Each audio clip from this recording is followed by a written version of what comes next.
ആനിക്കാട് തേലമൺപടി പുല്ലുകുത്തി റോഡിനോട് ചേർന്ന മല്ലപ്പള്ളി ഗ്രാമപഞ്ചായത്ത് 3-ാം വാർഡിലെ കരിങ്കണ്ണംപള്ളി റോഡിന് ശാപമോക്ഷമായി.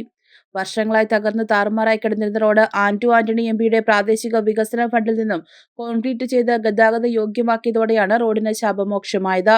റോഡിന്റെ ഉദ്ഘാടനം ആന്റു ആന്റണി എംപി നിർവഹിച്ചു. ഗ്രാമപഞ്ചായത്ത് പ്രസിഡന്റ് എസ് വിദ്യാമോൾ അധ്യക്ഷത വഹിച്ചു. ഈ പ്രദേശത്തെ മുഴുവൻ നമ്മുടെ ആനിക്കാട് പഞ്ചായത്തിന്റെ പ്രസിഡന്റ് ഉൾപ്പെടെ ഈ പ്രദേശത്തെ മുഴുവൻ ജനപ്രതിനിധികളും രാഷ്ട്രീയ കക്ഷി നേതാക്കളും എല്ലാവരും ഇവിടെ കടന്നു വന്നിട്ടുണ്ട്. ഈ റോഡിന്റെ ഒരു പ്രാധാന്യം, ഈ പ്രദേശത്തിന്റെ ഒരു പ്രാധാന്യം ഉൾക്കൊണ്ടുകൊണ്ടാണ് അവരെല്ലാം ഇവിടെ കടന്നു വന്നിരിക്കുന്നത്. അവരോട് എല്ലാവരോടുമുള്ള സ്നേഹാദരങ്ങൾ അറിയിക്കുന്നു.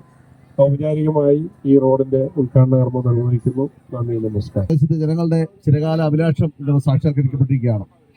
നമ്മുടെ എം പി ഇവിടെ ഫണ്ട് അനുവദിച്ചെങ്കിലും അതിന്റെ പിന്നിൽ പ്രവർത്തിച്ച 2 കരങ്ങളാണ് ബഹുമാനപ്പെട്ട പഞ്ചായത്ത് പ്രസിഡന്റും നമ്മുടെ കുഞ്ഞുച്ചാനും.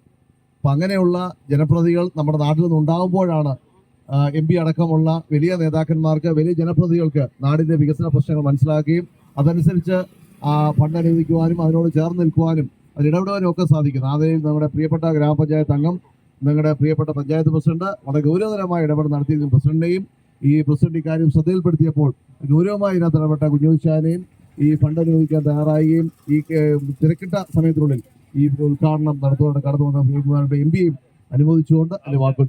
കുഞ്ഞുകോശി പോൾ, ആനിക്കാട് ഗ്രാമപഞ്ചായത്ത് പ്രസിഡന്റ് സൂസൻ ദാനിയേൽ, കല്ലുപ്പാറ ഗ്രാമപഞ്ചായത്ത് vice president Eby Mekkaringattu, block panchayat അംഗങ്ങളായ സിന്ധു സുഭാഷ്, ലൈല അലക്സാണ്ടർ, ഗ്രാമപഞ്ചായത്ത് അംഗങ്ങളായ തോമസ് മാത്യു, റെജി പണിക്കുറി, പ്രകാശ് വടക്കേമുറി, മോളിക്കുട്ടി സിബി, കേരള കോൺഗ്രസ് ഉന്നതാധികാര സമിതി അംഗം ജോൺസൺ കുര്യൻ, കോശി പി സക്കറിയ, അഖിൽ ഓമനക്കുട്ടൻ തുടങ്ങിയവർ സംസാരിച്ചു.